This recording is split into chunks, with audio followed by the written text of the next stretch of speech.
الرحمن الرحيم الحمد لله رب العالمين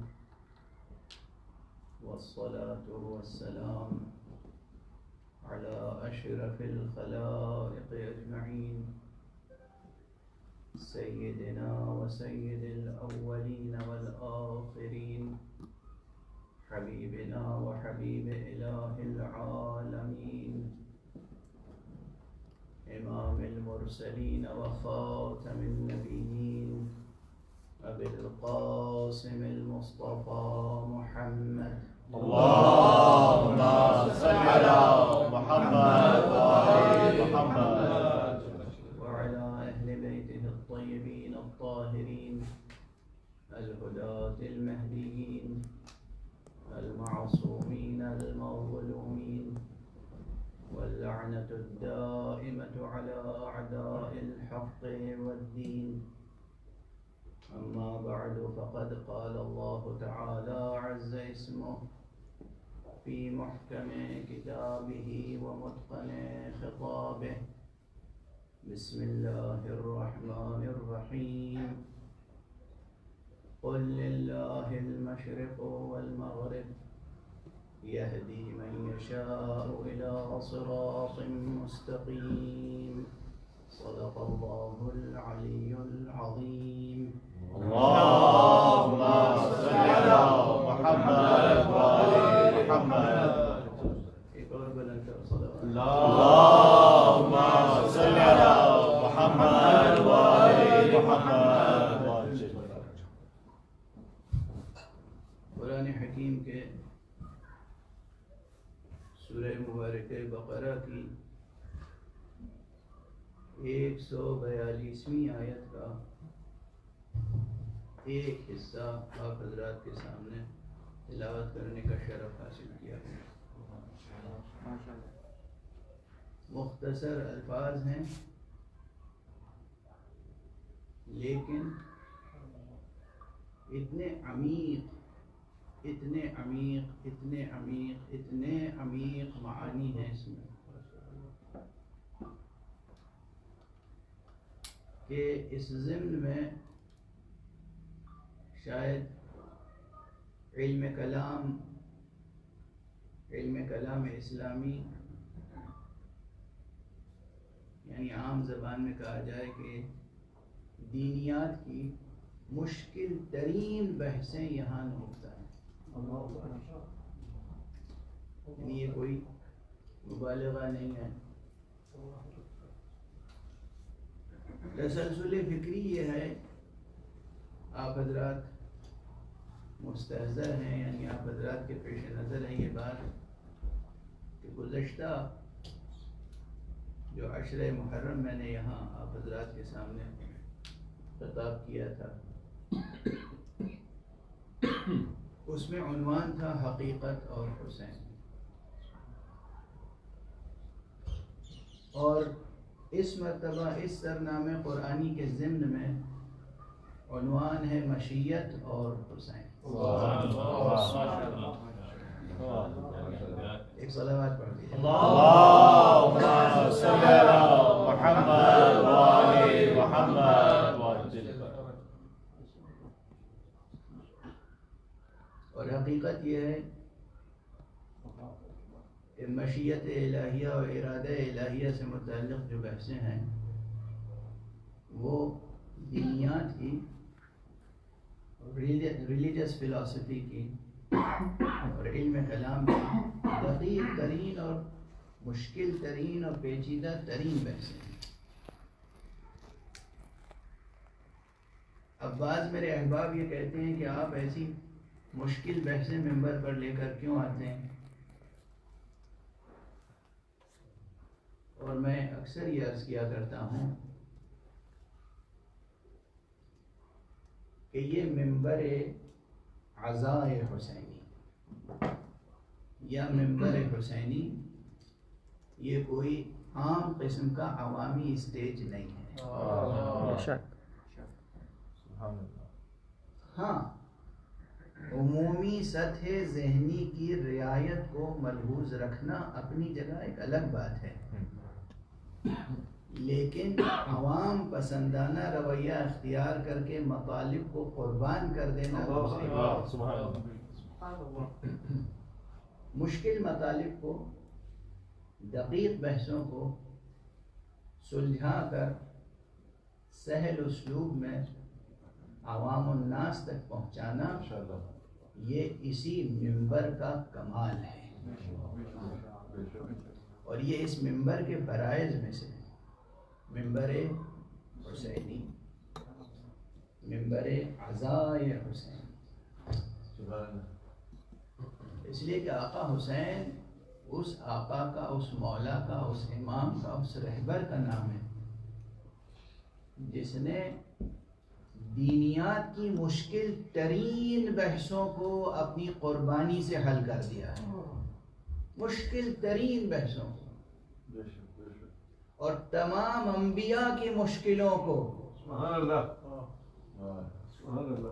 تمام انبیاء کی مشکلوں کو جو راہ تبلیغ میں تھی، جو بندوں کو خدا تک لے جانے کی راہ میں مشکلیں ہو سکتی تھی، فکری اور عملی دونوں، فکری مشکلیں اور عملی مشکلیں، ہر طرح کی مشکلوں کو سرکار ابو عبداللہ الحسین نے اپنے وجود اور اپنی قربانی سے حل کر دیا۔ یہ حسین، ایک صلوات پڑھ دیجیے۔ اللہم صلی علی محمد وآل محمد۔ آقا حضرت امام ابو عبداللہ الحسین، جو آپ حضرات زیارت وارثہ پڑھتے ہیں، یہ کسی غیر معصوم کی تصنیف کی ہوئی زیارت تھوڑی ہے، یہ ایک معصوم نے تعلیم فرمائی ہے، یہ ایک معصوم نے تعلیم فرمائی، اور معصوم کہتے ہی اسے ہیں جو ہر شے کی کا حقیقت شناس ہو، اور ہر شے کی قدر شناسی ایسی کرتا ہو کہ قدردانی اور قدر شناسی کا حق ادا کرنے والا ہو۔ تو معصوم نے سکھائی ہے کہ آقا حسین کو جب تم خطاب کرو اور ان کی بارگاہ میں عرض ادب کرو تو ان کلمات میں کرو، یہ کہنا کہ سلام ہو آپ پر کہ آپ وارث آدم ہیں، سلام ہو آپ پر کہ آپ وارث نوح ہیں، سلام ہو اس ذات گرامی پر جو وارث ابراہیم ہے، سلام ہو اس ذات عظیم پر جو وارث موسیٰ ہے، سلام ہو اس منارے ہدایت پر جو وارث عیسیٰ ہے۔ یہ کلمات، یہ الفاظ، یہ انداز خطاب، یہ سلام کے فقرے، یہ دلیل ہے اس میرے معروضے پر کہ تمام انبیاء کی جو مشکلیں تبلیغ میں تھیں وہ حسین نے حل کی، اپنے وجود مبارک سے، اپنے اقدام جہاد سے، اور اپنی قربانی سے۔ ایک جملہ اور عرض کرتا چلوں، لوگوں کے لیے یہ باتیں، بہت سے لوگوں کے لیے یہ باتیں نامفہوم ہوں گی، سمجھ نہیں پاتے ہوں گے، لیکن اگر علمی ذوق ہو اور فضیلت کا مفہوم سمجھتے ہوں، فضائل کا ذوق، وجدان، تو وہ یہ سمجھ سکتے ہیں کہ سرکار سید الشہداء ابو عبداللہ الحسین علیہ السلام کی ذات گرامی اتنی عظیم ہے، اتنی عظیم ہے، اتنی عظیم ہے کہ جتنا اس کے قریب جاتے جائیے اس کی عظمتوں میں اضافہ ہوتا چلا جائے۔ یہ ممکن نہیں ہے کہ کوئی بھی فرد آپ کی فضیلتوں کا احاطہ کر سکے، یہ ممکن نہیں ہے کہ کوئی بھی فرد آپ کی کنہ معرفت تک پہنچ سکے۔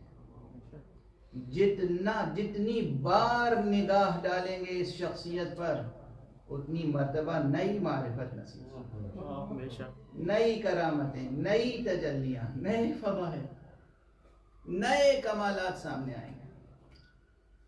یہ حسن، اور یہ شان ہر مرد الہی کی شان ہوتی ہے. جو بھی مردان الہی ہیں، جو بھی رجال اللہ ہیں،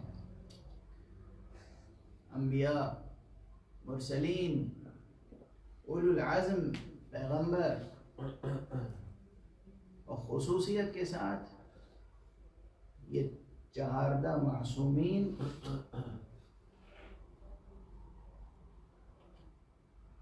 جن میں پہلی ذات گرامی حبیب کبریا، نور کبریا محمد مصطفیٰ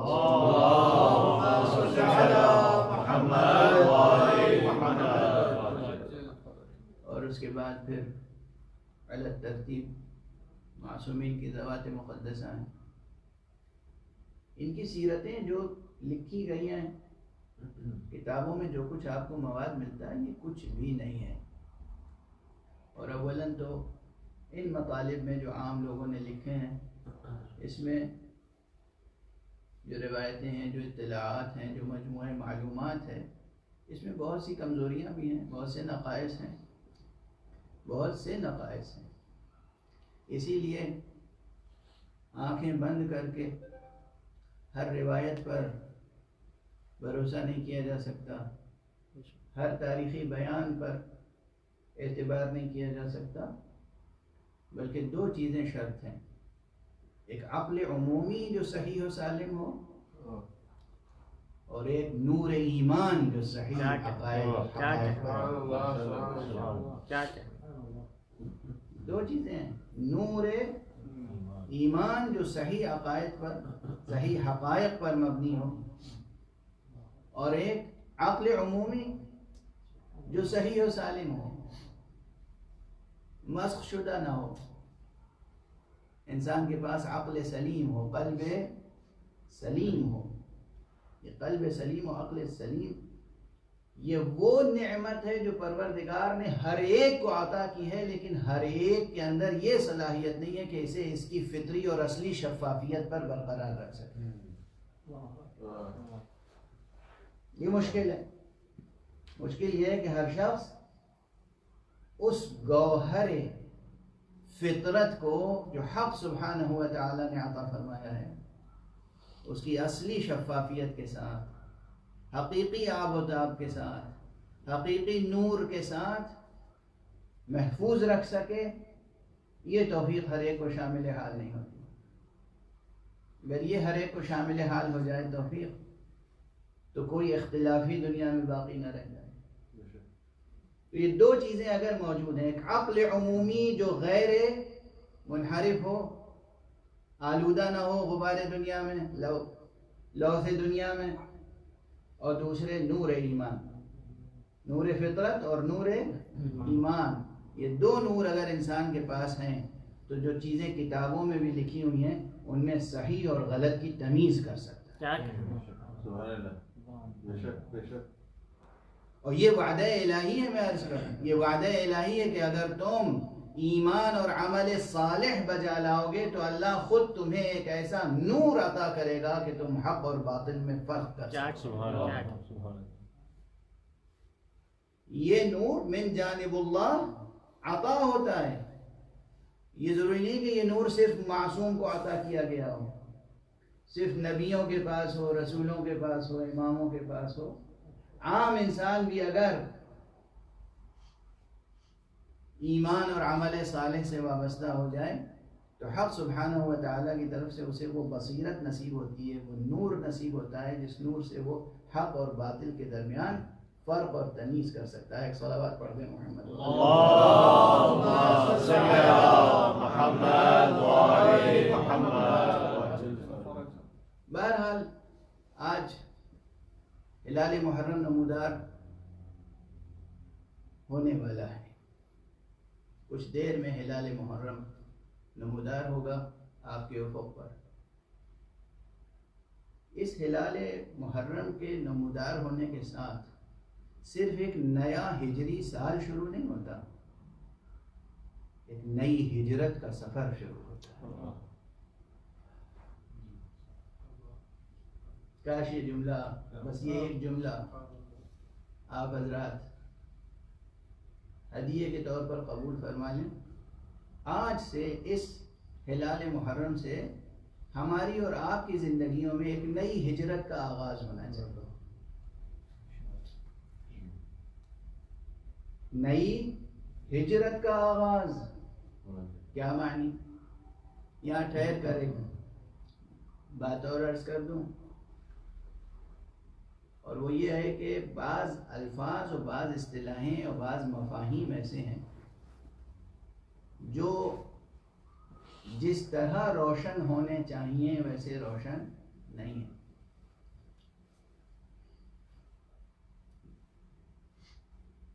ہجرت کا لفظ بطور خاص اردو شاعری میں اور اردو کی جدید شاعری اور جدید ادب میں تو بہت زیادہ استعمال ہوا ہے، لیکن اب وہ کن کن مفاہیم کے ساتھ استعمال ہوا ہے میں کیا عرض کروں، وہ خود آپ حضرات مطالعہ فرمائیے گا. لیکن کچھ ایسا اس وقت دو مصرے کسی جدید اور نمائندہ شاعر کے ذہن میں آ رہے ہیں کہ جس شاعر کے ذہن میں ان دو مصروں کی روشنی میں ایسا لگتا ہے کہ ہجرت کے مفہوم کی عظمت تو ہے کچھ، لیکن وہ اسی مفہوم کی عظمت کی روشنی میں عملاً جو ہجرتیں ہو رہی ہیں اس پر تنقیدی نگاہ ڈال رہا ہے. یہ شکم کی آگ لیے پھر رہی ہے شہر بشہر، کیا کہیں سگے زمانہ ہیں ہم کیا ہماری ہجرت کیا. غالباً کچھ اسی طرح کا ہے، اگر میرا حافظہ اس وقت دھوکہ نہیں دے رہا ہے تو کچھ اسی قسم کا شعر ہے. یہ شکم کی آگ دیار بدیار شہر بشہر لیے پھرے، اور اس پر کوئی شخص تنقید کرے کہ سگے زمانہ ہیں ہم کیا ہماری ہجرت کیا، ہم کیا ہماری ہجرت کیا، ہماری ہجرت کیا.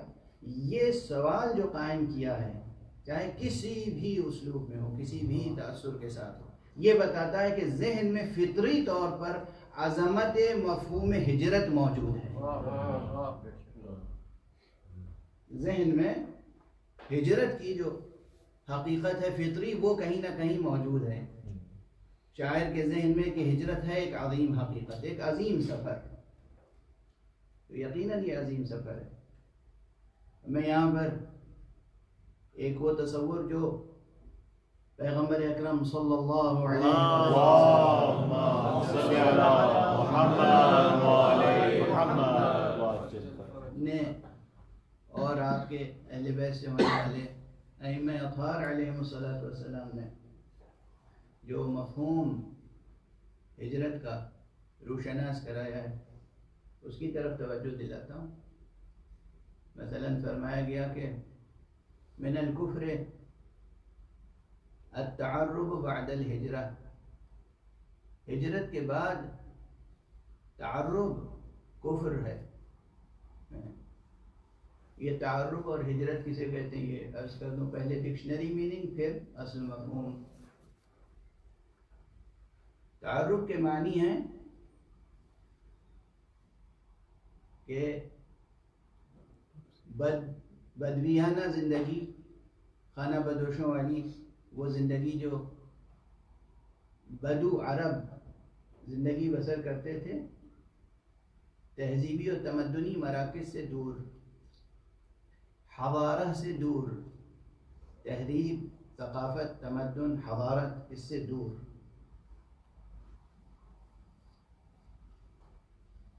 صحراؤں میں، بیابانوں میں جو زندگی بسر کرتے تھے قبل اسلام، تو اب جب اسلام آ گیا اور لوگوں نے اسلام قبول کر لیا تو کچھ لوگ مدینے آ گئے، بلکہ بہت سے لوگ مدینے آ گئے، لیکن سب تو نہیں آئے تھے. پھر بھی وہ بادیہ نشینی تو باقی تھی. تو وہ جو صاحبان ایمان بادیہ نشین تھے کیا کافر تھے؟ کافر تو نہیں تھے. بادیہ نشین ہونے کے باوجود کافر تو نہیں تھے. تو پھر مفہوم کیا ہے؟ یعنی یہ کہ ہجرت کے بعد دوبارہ بادیہ نشینی اختیار کر لینا کفر ہے. اب یہاں فقہی اسلوب میں گفتگو کی جائے تو بہت طویل ہے اور غالباً متحمل نہیں ہے یہ وقت اور یہ مختصر سا مجمع. اب یہاں پر میں عرض کروں کہ مقصد اصلی صرف یہ نہیں ہے کہ آپ گاؤں میں رہیں، دیہات میں رہیں، بدمیانہ زندگی بسر کریں یا شہر میں آ جائیں، شہری تمدن کو اختیار کریں. یہ مقصد نہیں ہے. ان لفظوں کے پیچھے مفہوم بڑا ہے. مفہوم یہ ہے کہ علمی اعتبار سے، تہذیبی اعتبار سے، فکری اعتبار سے ترقی کے بعد پھر قدم پیچھے ہٹا لینا کفر ہے. ارتقائی قدم اٹھا لینے کے بعد پھر پلٹ کے پہلی منزل تک آ جانا کفران نعمت ہے. بے شک بے شک. اور اس مفہوم کو اگر اور واضح کروں تو پھر یہ عرض کروں کہ طویل بحث ہے لیکن اسے سمیٹ کر عرض کر رہا ہوں کہ یہاں پر اتنی بلندی تک گفتگو پہنچ گئی ہے احادیث کی روشنی میں، تعلیمات آل محمد کی روشنی میں، کہ ہجرت سے مراد صرف مکانی ہجرتیں نہیں ہیں. ایک شہر سے دوسرے شہر چلے جانا، ایک ملک سے دوسرے ملک چلے جانا، جہل کو چھوڑ کر علم کی طرف آ جانا ہجرت ہے. کفر کو چھوڑ کر ایمان کی طرف آ جانا ہجرت ہے. پست اقدار کو چھوڑ کر بلند اقدار کو اختیار کر لینا ہجرت ہے. بد اخلاقی کو چھوڑ کر خوش اخلاقی اختیار کر لینا ہجرت ہے. یعنی ہجرت ایک زمین کا چھوڑ کر دوسری زمین پر پہنچ جانا ہجرت نہیں ہے، بلکہ ایک پستر سطح وجود کو چھوڑ کر بلند تر سطح وجود تک پہنچنا ہجرت ہے. ایک صلوات پڑھ دیجئے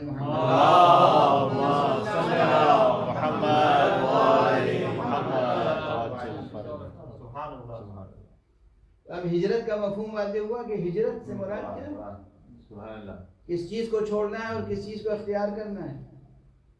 اب یہ ہمارے بزرگوں کے محاورے ہیں. حوزہ علمیہ میں، مدارس میں جب کوئی طالب علم آتا تھا تو پوچھتے تھے کہ تم نے کب ہجرت کی بھائی،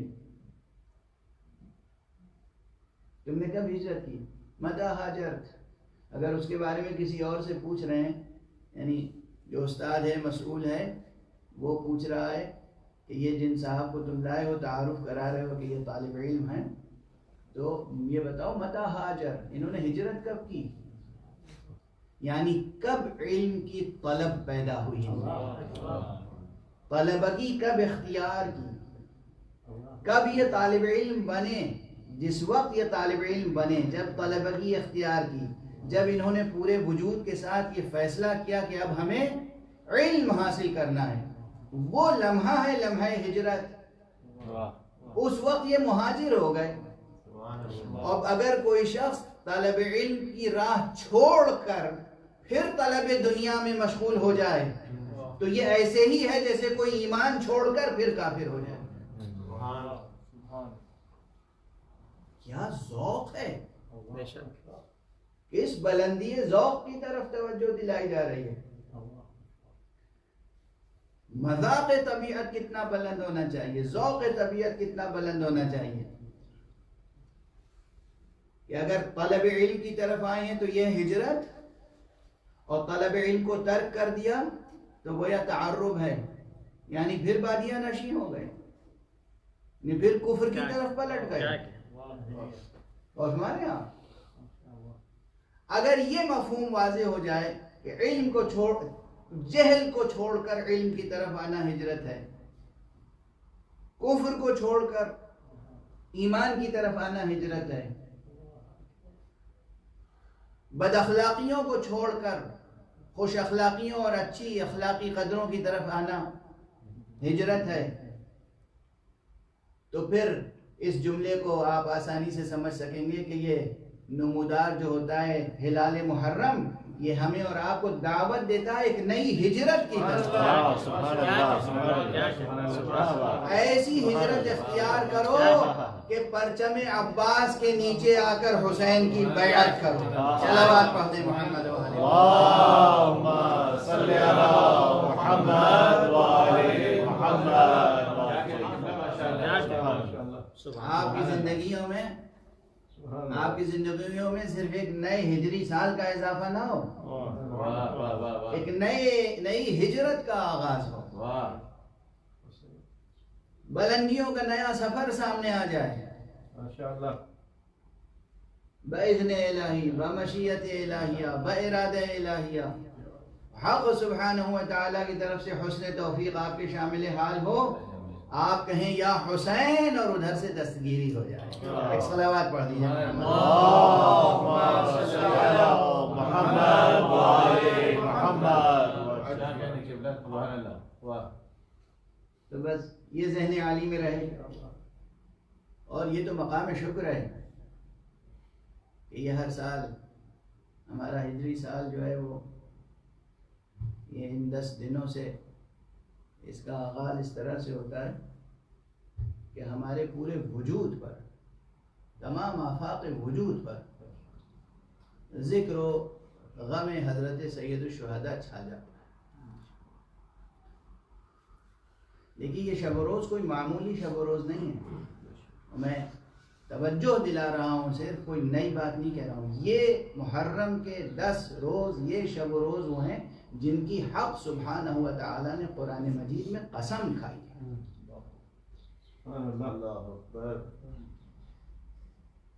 ان 10 دنوں کی اور 10 راتوں کی. بسم اللہ الرحمن الرحیم. والفجر ولیال عشر والشفع والوتر واللیل اذا یسر هل فی ذلک قسم لذی حجر. یہ کسی اور 10 راتوں کی قسم نہیں کھائی گئی ہے، یہ محرم کی 10 راتیں ہیں. اور یہ وہ قول ہے جو یہ نہ سمجھیے گا کہ صرف شیعہ امامیہ تفسیروں میں پایا جاتا ہے، بلکہ امام اہل سنت والجماعت، امام المفسرین بھی انہیں کہا جاتا ہے. امام فخر الدین رازی ان لوگوں میں سے ہیں جن کے دامن پر تشیع کا غبار نہیں بیٹھا ہے. تشیع کے الزام و اتہام سے بری ہیں وہ. اب کیا کہوں، یعنی جو علم رجال کی اسٹڈی کرتے ہیں ہمارے عام مسلمان، تو کوئی کتنا ہی عالم ہو، متقی ہو، پرہیزگار ہو، فقیہ ہو، حکیم ہو، متکلم ہو، محدث ہو، سب کچھ ہو، لیکن اگر اس میں حب اہل بیت اور تشیع کا شائبہ پایا جاتا ہے تو اسے رد کر دیتے ہیں. کہتے ہیں کہ یہ ہم اس سے حدیث قبول نہیں کریں گے، اس لیے کہ اس سے بو تشیع آتی ہے.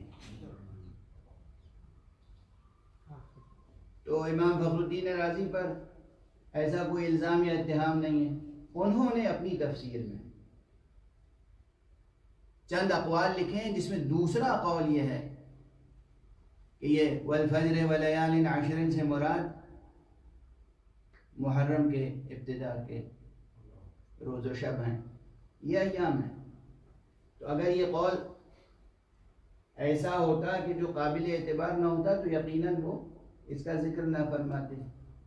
اور میں یہ سمجھتا ہوں، میرے نزدیک اس فقیر کا، اس عاجز کا مطالعہ جہاں تک بھی ہے، وجدانی اعتبار سے اور ظاہری اعتبار تک، مجھے یقین ہے کہ یہاں جو قسمیں کھائی ہیں حق سبحانہ و تعالیٰ نے، وہ کسی اور شب و روز کی قسم نہیں کھائی ہے.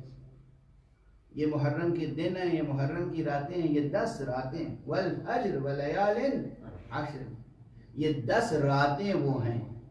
اگر ان 10 راتوں کو نور اشک حسینی سے دھو لیا آپ نے تو آپ کی دنیا بھی سنور جائے گی، آخرت بھی روشن ہو جائے گی. بہت اہم ہے یہ 10 روز. مقام شکر ہے کہ ہم ہر سال اپنے ہجری سال کا آغاز ذکر مبارک حسین سے کرتے ہیں. ہاں، پلٹ کر اس آیت کی طرف آؤں جس کو میں نے سرنامہ کلام قرار دیا ہے. ارشاد الہی قل للہ المشرق والمغرب، کہہ دیجئے اے رسول، کہہ دیجئے کہ مشرق بھی اللہ ہی کا ہے اور مغرب بھی اللہ ہی کا ہے. یہدی من یشاء الی صراط مستقیم، وہ جسے چاہتا ہے صراط مستقیم کی طرف ہدایت دیتا ہے. عجب مقام سخن. میں نے عرض کیا تھا کہ بہت مختصر ہے لیکن بہت گہرائی ہے اور بڑی جاذبیت ہے اس میں. اور ذرا یہ تو آپ حضرات کے ذہنوں میں رہے کہ بس عام ترجمے دیکھ کر قرآن فہمی کا حق ادا نہیں ہوتا. ترجمے ضرور دیکھیے، ترجمے ضرور دیکھیے، لیکن بہت سی حقیقتیں ما ورائے ترجمہ ہوتی ہیں. ان آنکھوں سے جو پڑھتے ہیں آپ وہ ترجمہ ہوتا ہے، دل کی آنکھوں سے جو کچھ نظر آتا ہے وہ ماورائے ترجمہ حقیقتیں، وہ ماورائے الفاظ حقیقتیں کچھ اور ہوتی ہیں. کیا کہ تو قرآن مجید میں یہ فقرے کہاں پر آئے ہیں؟ سورہ مبارکہ بقرہ میں نے عرض کیا 142ویں آیت ہے غالباً، جہاں سے دوسرا پارہ شروع ہوتا ہے ہماری جدید تقسیم کے مطابق. قرآن مجید 30 پاروں میں ہے نا پورے تمام مسلمانوں کے درمیان. اور یہ بات واضح رہے کہ اللہ نے تو 30 پاروں میں اتارا نہیں تھا. حق سبحانہ و تعالیٰ نے، اللہ سبحانہ و تعالیٰ نے، جبرائیل نے یہ قرآن مجید کو 30 پاروں میں تقسیم نہیں کیا تھا. اللہ سبحانہ و تعالیٰ کی طرف سے جو تقسیم ہے وہ بس 114 سوروں میں تقسیم ہے. یہ 114 جو سورے ہیں، سورہ مبارکہ حمد، سورہ بقرہ، سورہ آل عمران، سورہ نساء، سورہ مائدہ، سورہ انعام، یہ جو سورہ اعراف، یہ جو سورے ہیں ترتیب سے کہ پہلا اس میں سے سورہ مبارکہ حمد ہے اور آخری سورہ مبارکہ ناس ہے، یہ ترتیب اور یہ تقسیم یہ اللہ سبحانہ و تعالیٰ کی طرف سے. باقی قرآن مجید کی بہت سی تقسیمیں. اب اس میں ایک بڑا مشہور سا اعتراض ہے. وہ اعتراض کیا ہے؟ بہت سے اعتراض ایسے ہیں کہ اس کا کوئی وجود نہیں ہے، بس ایک بات ہے کہے جا رہے ہیں مخالفت میں، ایک بات ہے مخالفت میں کہتے جا رہے ہیں. تو اس میں یہ بھی ہے کہ یہ جو شیعہ اثنا عشری حضرات ہیں ان کا قرآن تو 40 پاروں کا قرآن ہے اور اس میں سے 10 پارے جو ہیں وہ غائب ہو گئے یا جو کچھ بھی ہے. بہرحال میں مناظرانہ اسلوب کبھی اختیار نہیں کرتا ہوں لیکن اشارہ کرتا چلوں کہ دیکھیے ذہنوں کو روشن رکھیں، حقیقتوں سے واقف رہیں. قرآن مجید یہی ہے جو مسلمانوں کے ہاتھوں میں ہے. 2 دفتیوں میں جو قرآن مجید ہے وہ بس یہی قرآن ہے. اپنا ایک بہت پرانا جملہ عرض کر دوں، یہ ممکن کیسے تھا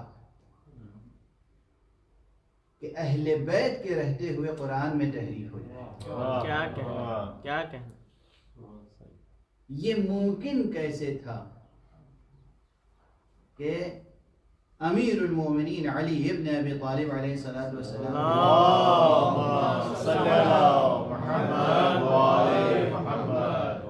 قرآن میں تحریف ہو جائے؟ ممکن نہیں، امپاسبل. اس لیے تحریف قرآن کا عقیدہ تو باطل ہے. قرآن مجید میں کوئی تحریف نہیں ہوئی. جس طرح سے قرآن مجید حق سبحانہ و تعالیٰ نے مصطفیٰ صلی اللہ علیہ وآلہ وسلم قلب مبارک پر نازل کیا تھا، اسی طرح سے یہ محفوظ رہا. لیکن قرآن مجید کی تلاوت کے لیے چونکہ مختلف آداب، مختلف طریقے ہیں. مثلا کچھ ایسے صاحبان ایمان ہیں ان کے حسن عمل کا یہ معیار ہے کہ وہ ہر 7 دن میں ایک قرآن ختم کر لیتے ہیں.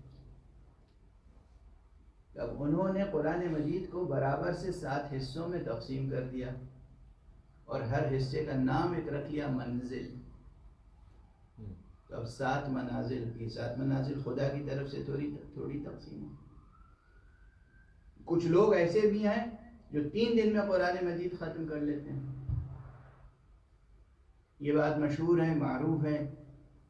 امام انقلاب اسلامی آیت اللہ العظمیٰ روح اللہ خمینی رضوان اللہ تعالی علیہ کے لیے 3 دن میں قرآن ختم کر لیا کرتے تھے. عموماً ہر 3 دن میں ایک ختم قرآن فرماتے تھے. وہ تمام اپنی مشغولیتوں کے باوجود درس، بحث، اصول، فقہ، نماز جماعت، امت کے مسائل، تمام اپنی ریاضتوں اور تمام اپنی مشغولیتوں کے باوجود 3 دن میں قرآن ختم کر لیا کرتے تھے.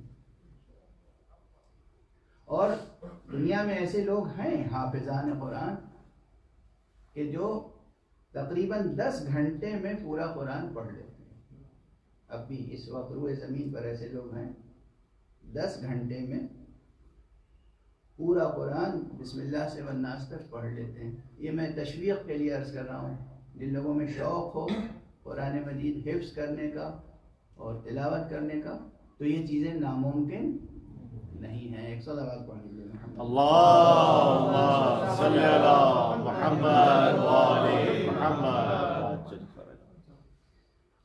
تو بہرحال لیکن بہتر یہ ہے، یہ عرض کر دوں ساتھ میں، بہتر یہ ہے کہ یعنی اس سے پہلے یہ عرض کر دوں کہ میں ایسے لوگوں سے شخصی طور پر واقف ہوں. میں جانتا ہوں ایسے لوگوں کو جو 10 گھنٹے میں قرآن ختم کرتے ہیں. اور یہ اس لیے ذکر کر رہا ہوں کہ یہ غیر معصوم لوگ ہیں، یہ عام افراد ہیں. اس لیے اگر کسی معصوم کے لیے یہ روایت ملے کہ ایک شب میں قرآن ختم کر لیتے تھے یا ایک شب میں 1000 رکعت نماز پڑھ لیتے تھے تو اس کا انکار نہ کیجیے گا. انکار جہالت ہے. انکار جہالت ہے. عام انسان آج اس روئے زمین پر موجود ہیں جو 10 گھنٹوں میں قرآن مجید ختم کر لیتے ہیں.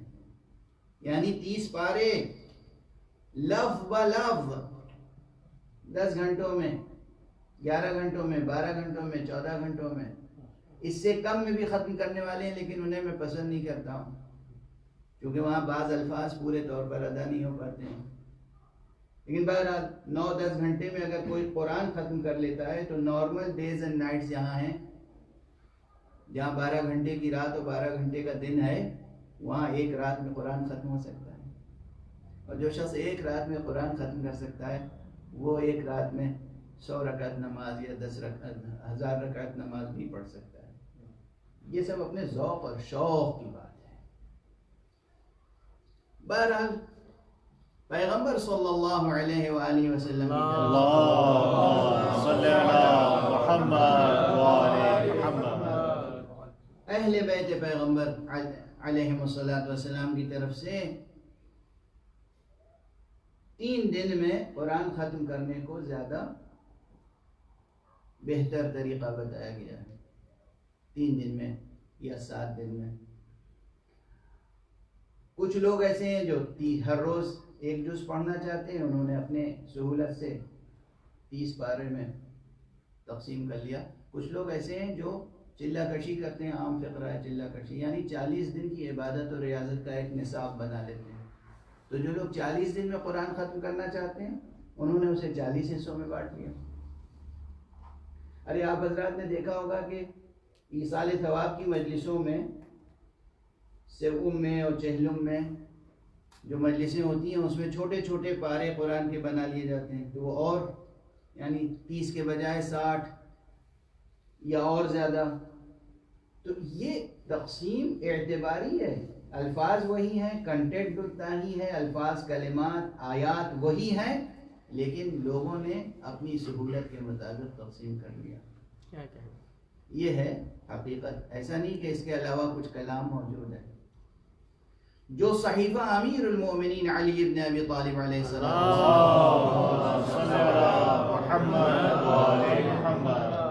وہ صحیفہ اس کی شان یہ تھی کہ اس میں آیات کے معانی،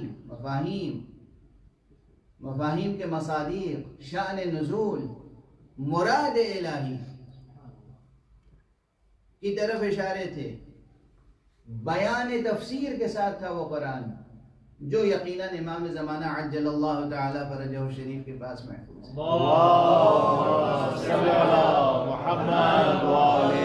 لیکن جو متن ہے وہ یہی ہے۔ تو بہرحال پروردگار آپ حضرات کو توفیق عطا فرمائے کہ کم از کم روزانہ ایک جز قرآن تو پڑھیں، اور محرم ہے تو روزانہ ایک جز قرآن پڑھ کے سرکار سید الشہداء کو ہدیہ کریں۔ تو جہاں سے دوسرا پارہ شروع ہوتا ہے سیقول السفہاء، وہاں پر اسی آیت کا آخری فقرہ یہ ہے جو میں نے آپ حضرات کے سامنے تلاوت کرنے کا شرف حاصل کیا۔ قل للہ المشرق والمغرب، کہہ دیجئے اے رسول کہ اللہ ہی کے لیے ہے مشرق اور اللہ ہی کے لیے ہے مغرب۔ یہدی من یشاء الی صراط مستقیم، اس کی مشیت جس کے حق سے متعلق ہو جاتی ہے، جس سے متعلق ہو جاتی ہے، اسے وہ صراط مستقیم کی طرف ہدایت فرماتا ہے۔ یہاں سے میں نے صرف یہدی من یشاء، یہ کلمہ یشاء سے استفادہ کرتے ہوئے عنوان قائم کیا ہے آپ کے سامنے، مشیت اور حسین۔ اور میں نے عرض کر دیا کہ یہ بہت مشکل بحث ہے، تو دل جگر تھام کے بیٹھیے گا۔ یعنی یہ وہ مرحلہ ہے کہ جہاں بہت سے فرقے وجود میں آ گئے صرف اس ایک مسئلے کو حل نہ کر سکنے کی وجہ سے۔ حل نہیں ہوئی بات، بہت سے فرقے ایسے ہیں دنیا میں کہ تمام مسائل میں آپ کے ساتھ متفق ہیں، کسی ایک مسئلے میں اختلاف ہے تو ایک نیا فرقہ بنا لیا۔ اور کبھی کبھی تو یہ ہوتا ہے کہ فرقہ بنانے والا الگ فرقہ بنانا نہیں چاہتا، باقی لوگ اس طرح اس کو اپنے حلقے سے دور کرتے ہیں کہ وہ مجبوراً ایک فرقہ بن جاتا ہے۔ ایک چیز یاد رکھیے، فرش اعضاء سے یہ پیغام سب تک پہنچ جائے، دلوں میں وسعتیں پیدا کیجئے، تنگی پیدا ایمان کی خیرات بانٹیے، نور ایمان کو عام کیجئے۔ حلقہ ایمان سے نکالنے کا حق آپ کو نہیں ہے کسی کے لیے۔ جب تک کوئی شخص خود اعلان کر رہا ہے، کوئی بھی ہو، خود جب تک کوئی شخص اعلان کر رہا ہے کہ میں مسلمان ہوں، میں اللہ پر یقین رکھتا ہوں، میں محمد رسول اللہ صلی اللہ علیہ وآلہ وسلم اور آخری رسول سمجھتا ہوں، ختم نبوت پر اس کا یقین ہے، تو آپ اسے دائرہ اسلام سے خارج نہیں کر سکتے۔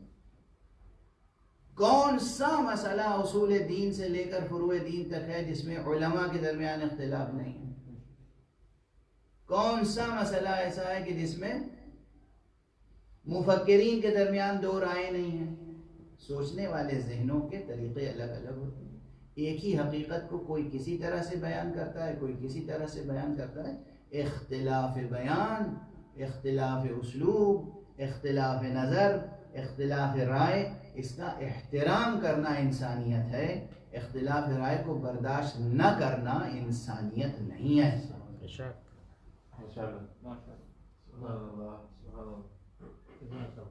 کوئی بھی مسئلہ ہو، جب تک کوئی شخص کہہ رہا ہے میں موحد ہوں، میں لا الہ الا اللہ محمد رسول اللہ کا پابند ہوں، اب وہ تشریحات میں جس قدر بھی آپ سے اختلاف رکھتا ہو، آپ کو یہ حق حاصل نہیں ہے کہ آپ اسے کافر یا مشرک کہہ کر دور کریں۔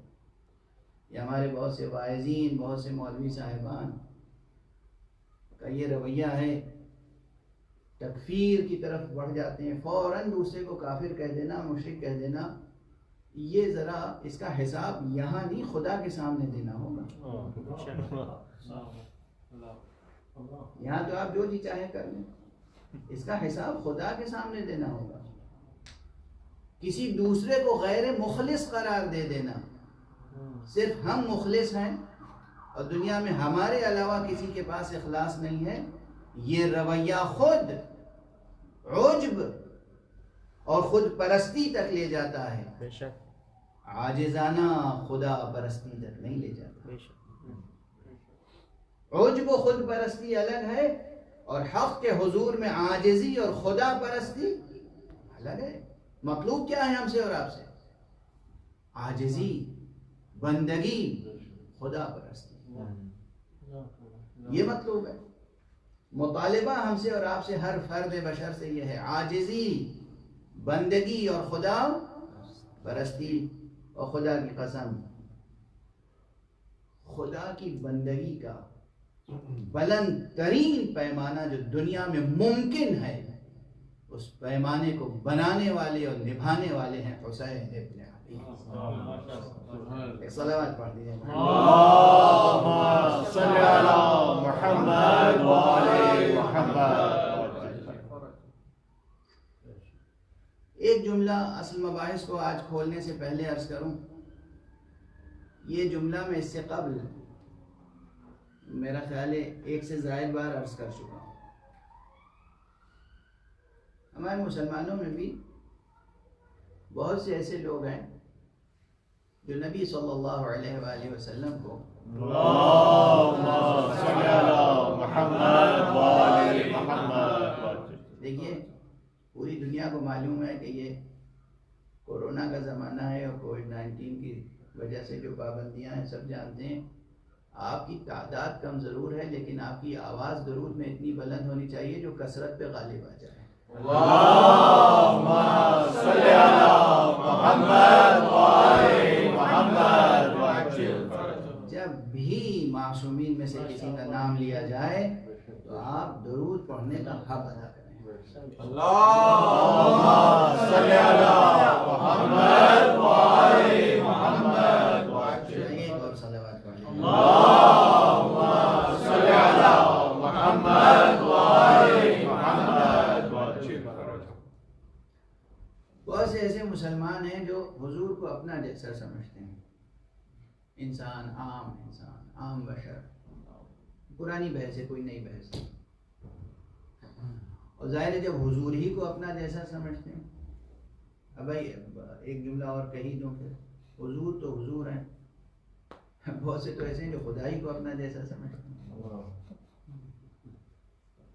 اور اسی لیے بعض ایسی بحثیں دینیات میں داخل کر دی گئی ہیں، علم کلام میں بعض ایسی باتیں داخل کر دی گئی ہیں کہ جن کو دانشور جب نظر ڈالتا ہے تو ہمارے مرحوم وقور جمیل نظری صاحب تھے، وہ کہا کرتے تھے، اردو کے اچھے مشہور مفکر شاعر تھے، کہتے تھے کہ صفات بخشے مکان بخشے جگہ جگہ ایک حرم بنایا.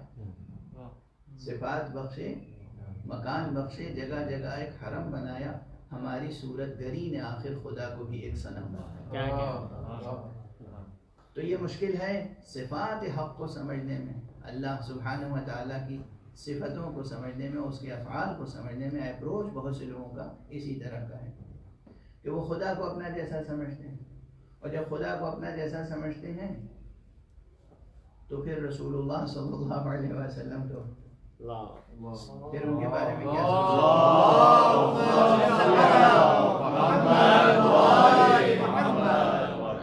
اور حضور علیہ السلام سے آگے بڑھ کر پھر ائمہ اطہار سے متعلق ان کا رویہ کیا ہو سکتا ہے، اس کے بارے میں بس کتابیں پڑھ لیجئے. اس لیے کہ بس اگر روایتوں کی طرف میں حوالہ بھی دوں گا تو میرا مزاج بہت برہم ہو سکتا ہے، یعنی فضائے دہن کی شیرینی جو ہے وہ تلخی سے بدل جائے گی. تو ہیں ایسے افراد جو ان ہستیوں کو اپنا جیسا سمجھتے ہیں. اب یہ ایک چھوٹا سا جملہ ہے، میں اس سے پہلے عرض کر چکا ہوں لیکن پھر عرض کر رہا ہوں آپ سے. حضرات محمد والے محمد، یہ ائمہ اطہار، یہ معصومین، یہ عالم بشریت کے عظیم ترین رہنما، یہ وہ ہیں کہ ہم اور آپ شریعت پر عمل کرنے کے پابند بنائے گئے ہیں، اور یہ وہ ہیں جو مشیت پر عمل کرنے کا حق ادا کرتے ہیں. دیکھیے کس قدر فاصلہ ہے، کتنا فرق ہے. شریعت سے مشیت تک کتنا فرق ہے، یہ اگلی چند تقریروں میں واضح کرنے کی کوشش کروں گا انشاءاللہ. لیکن اس وقت یہ عرض کروں ظاہر کبھی کبھی ظاہر کا نام ہے شریعت اور اس کے باطن میں ہوتی ہے مشیت. اور یہ بھی کند سے ایک تعریف ہے. حق ادا نہیں ہو سکتا اتنا کہنے سے کہ ظاہر کا نام شریعت ہے اور باطن کا نام مشیت ہے.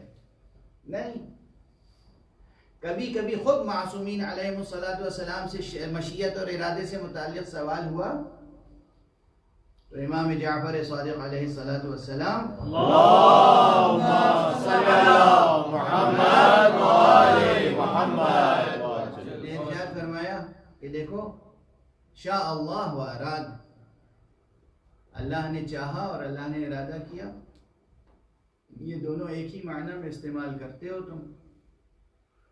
لیکن کبھی یہ ہوتا ہے کہ اللہ کسی چیز کا امر فرماتا ہے لیکن وہ اس سے کسی چیز کا ارادہ فرماتا ہے لیکن اس سے راضی نہیں ہوتا.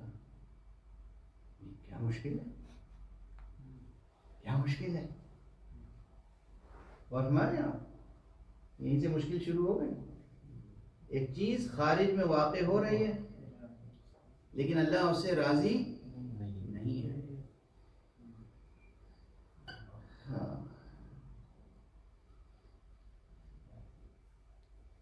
اسی لیے میں نے کہا تھا نا بڑی دقیق بحث ہے یہ. آپ یہ بتائیے اس پوری کائنات میں حق سبحانہ و تعالیٰ کا کلمہ پڑھنے والے موحد یہ بتائیں اللہ قادر ہے، عالم ہے.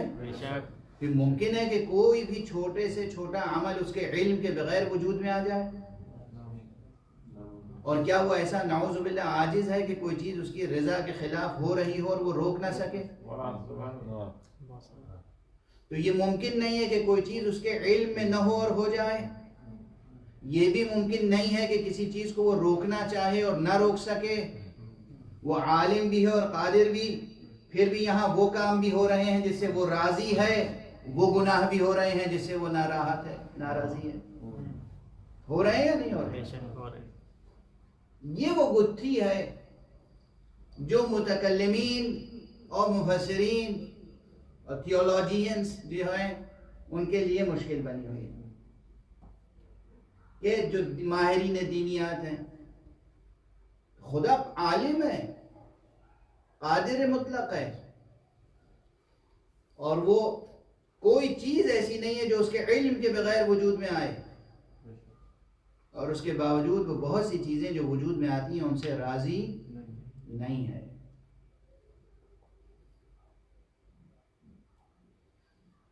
وقت گزرتا جا رہا ہے.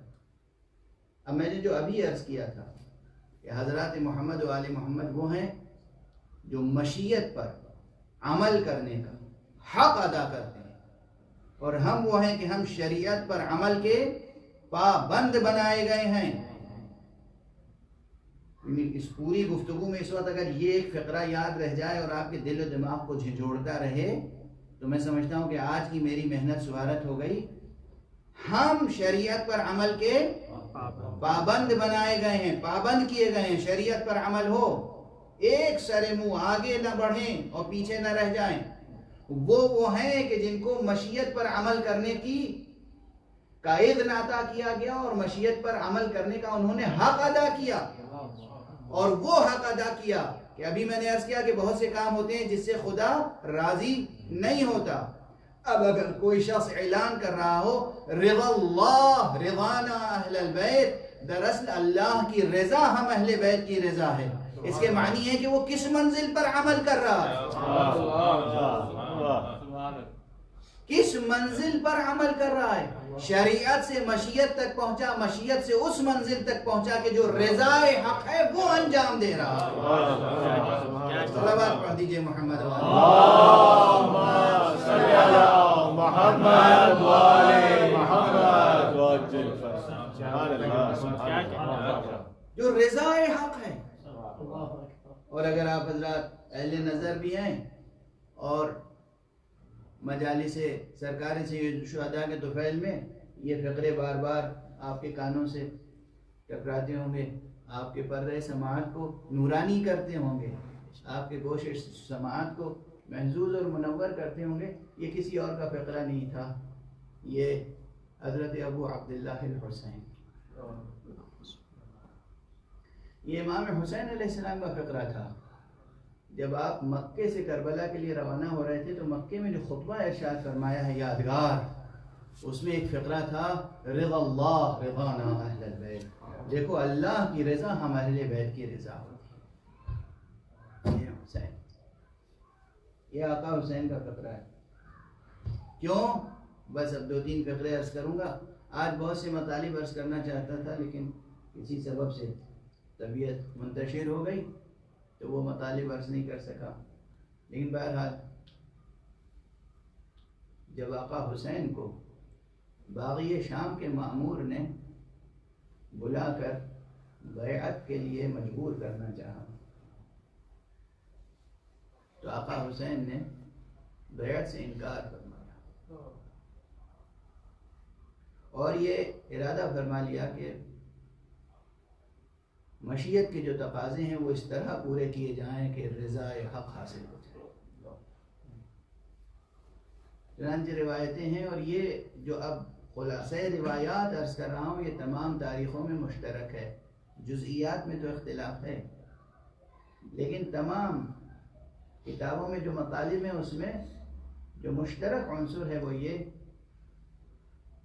کہ مدینہ چھوڑنے سے قبل آپ بار بار اپنے نانا کی قبر مبارک پر گئے۔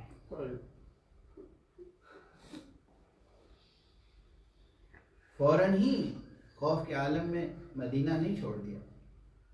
آقا حسین کا جاہ و جلال تھا، آقا حسین کو ایک دنیا پہچانتی تھی، اور آقا حسین ایک ایک واقعات کی واقفیت رکھتے تھے، علم رکھتے تھے۔ اب یہ علم امام کی بحث ہے، علم رکھتے تھے کیا ہونے والا ہے اور ہمیں کیا کرنا ہے، ہمیں ہر اپنی زبان سے ادا ہونے والے فقرے میں اور اپنے ہر اقدام میں دنیا کو کیا پیغام دینا ہے، دنیا کے لیے کیا درس چھوڑ کر جانا ہے، راہ خدا میں کہاں کہاں ہمیں قندیلیں روشن کرنی ہیں، کہاں کہاں ہمیں چراغ روشن کرنی ہے، کہاں کہاں شمع جلانی ہے۔ تو حضور سرکار سید الشہداء بار بار قبر مبارک پیغمبر پر تشریف لے گئے، اور جب آخری بار تشریف لے گئے کہتے ہیں ایک رات میں 3 مرتبہ، نماز مغرب کے بعد تشریف لے گئے، پھر نماز عشاء کے بعد تقریباً نصف شب کے قریب، اور پھر سحر کے وقت تشریف لے گئے، اور عجب انداز سے السلام علیکہ یا جدہ، نانا آپ پر سلام، اور یہ کہہ کر آپ نے اپنے رخسار مبارک کو تربت پیغمبر کو نانا کی قبر پہ رکھا اور خوب گریہ کیا، گریہ کرتے کرتے حالت نومیہ طاری ہو گئی، جسے کہتے ہیں کہ خواب دیکھا، اور اس کے بعد پھر بلند ہوئے تو فرما رہے تھے انا للہ و انا الیہ راجعون الحمدللہ رب العالمین۔ بیت الشرف واپس آئے نانا سے رخصت ہو کر، اور اب پھر محمد حنفیہ آ گئے، ابن عباس آ گئے، عبداللہ ابن جعفر طیار آ گئے، خاندان کے لوگ، بنی ہاشم کے لوگ۔ کہا ابو عبداللہ کیا طے کیا؟ کیونکہ یہ سب توقع کر رہے تھے کہ آپ فیصلہ کریں گے کہ ہم کہیں نہیں جائیں گے۔ ابو عبداللہ کیا فیصلہ کیا؟ کہا ہمیں جانا ہے۔ حضرت محمد حنفیہ نے اصرار کر کے کہا آپ نے تو مجھ سے وعدہ کیا تھا کہ کچھ غور کریں گے۔ کہا ہاں، مگر مجھے حکم دیا گیا ہے اور میں اس حکم پر عمل کروں گا۔ مجھے میرے نانا نے حکم دیا ہے اور فرمایا یا حسین اخرج الی العراق شاء اللہ ان یراک قتیلا، حسین جاؤ عراق کی طرف جاؤ، اللہ کی مشیت ہے کہ وہ تمہیں اپنی راہ میں کشتہ جفا، شاء اللہ ان یراک قتیلا۔ اور بس وقت گزر گیا، آپ کے آنکھوں میں آنسو ہیں اور آواز گریہ بلند ہے۔ بس ایک جملہ اور دہرا دوں، آپ کا سنا ہوا جملہ ہے، سر جھکا کے ایک مرتبہ محمد حنفیہ نے اور سب نے کہا آقا اگر رسول اللہ کا یہ حکم ہے اور آپ جا رہے ہیں تو گھر کی خواتین کو مخدرات عصمت و طہارت کو کس لیے لے کر جا رہے ہیں؟ اب امام نے پھر ایک جملہ ارشاد فرمایا شاء اللہ ان یراہن صباحا، اللہ کی مشیت ہے کہ انہیں اپنی راہ میں اسیر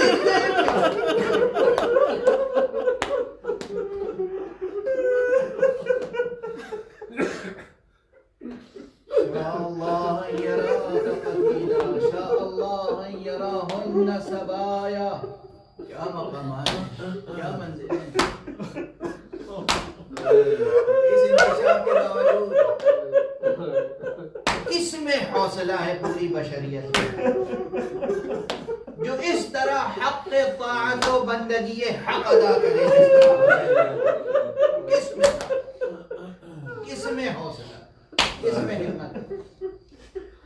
بس اب قافلہ تیار ہوا اور یہ میرے والد مرحوم پروردگار ان کی روح کو بلندیاں عطا فرمائے، علامہ دربندی کے حوالے سے اور صاحب زبدہ کے حوالے سے، علماء کے حوالے سے نقل کیا کرتے تھے. میں بھی نقل کر رہا ہوں آپ کے سامنے کہ جب قافلہ چلا ہے تو آقا حسین سب کو ساتھ لے گئے. آپ کی ایک بیمار بچی ایسی جسے آپ نے جناب بیوی ام سلمہ کے پاس یقیناً چھوڑنے کی کچھ مصلحتیں رہی ہوں گی، یقیناً کچھ اسباب رہے ہوں گے، یقیناً کچھ حکمتیں رہی ہوں گی، یقیناً کچھ امانتیں سپرد کی ہوں گی. کہتے ہیں کہ جب قافلہ آگے بڑھا تو بار بار پلٹ کے امام بیت الشرف کی طرف دیکھا، دیہڑی میں وہ بیمار بیٹی کھڑی ہوئی تھی. یقیناً جناب ام سلمہ بھی کھڑی ہوئی ہوگی اور بیویاں بھی ہوں گی، جناب ام البنین ہوگی، پورا قلبہ ہوگا، لیکن سب سے وہ بچی ہوگی حسین کی بیٹی ہے، حسین جا رہے ہیں. ایک مرتبہ دیکھا کہ لڑکھڑاتے ہوئے بیوی نے قدم گھر سے باہر رکھ دیا. بس امام نے قافلہ روک لیا، ٹھہر جاؤ، رک جاؤ. ایک مرتبہ پھر رخصت ہو لیتے، ایک مرتبہ پھر بیٹی کو کلیجے سے لگا دیا، بیٹی کو اٹھایا، بیٹی ہر ایک سے ملی اور اس کے بعد جب بیوی ام رباب کے پاس آئی گود کو پھیلا دیا، آغوش کو پھیلایا. بیوی رباب کے آغوش میں 6 مہینے کا ننھا بچہ تھا. بہن کی آغوش میں آ گیا. اب بہن کی آغوش میں جیسے ہی یہ بچہ آیا، اس کے بعد قافلے کے ایک فرد نے چاہا واپس لے لے، یہ بہن کی آغوش سے جدا نہیں ہو رہا تھا. کہتے آقا امام آگے بڑھے اور بچے کے کانوں میں کچھ کہا اور بچہ محمد کے باپ کی آغوش میں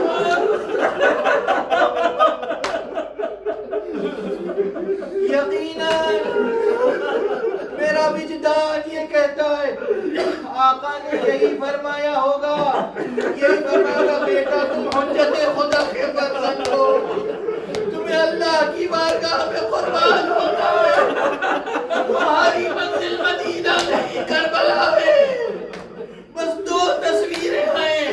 ایک وہ تصویر جب صغرا فاطمہ صغرا کی گود سے اصغر حسین کی گود میں آئے ہیں اور ننھے ننھے ہاتھوں سے گلے کا ہار ہو گئے، لیکن ابھی اصغر کے ملوح مبارک سے لہو نہیں نکلا ہے. دوسری تصویر وہ ابھرتی ہے جب کربلا میں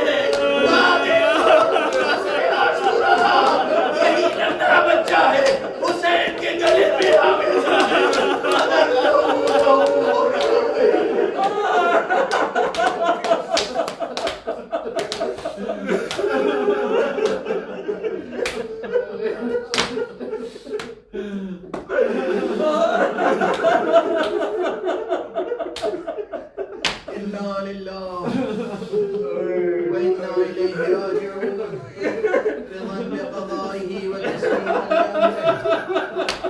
پروردگار ہمیں علوم قرآن اور معارف اہل بیت سے آشنا فرما پروردگار حق مبین کی معرفت عطا فرما پروردگار ہمیں آقا حسین کے نقش قدم پر چل کر اپنی بندگی کا توفیق عطا فرما پروردگار معبود اس قرآن عرض کو قرآن امن و عافیت بنا دے ذکر مبارک حسین کے صدقے میں اس قرآن عرض سے یہ بیماری اس وبا اس بلا کو دور فرما دنیا سے جنگوں کے بادل چھٹ جائیں پروردگار امن اور عافیت الہیہ کے نقیب کو اس نے ظہور عطا فرما اور ان کے ہاتھوں سے اپنی رحمت اور رحمت کا پرچم لہرا ماتم حسین یا حسین یا حسین یا حسین یا حسین یا حسین یا حسین یا حسین یا حسین یا حسین یا حسین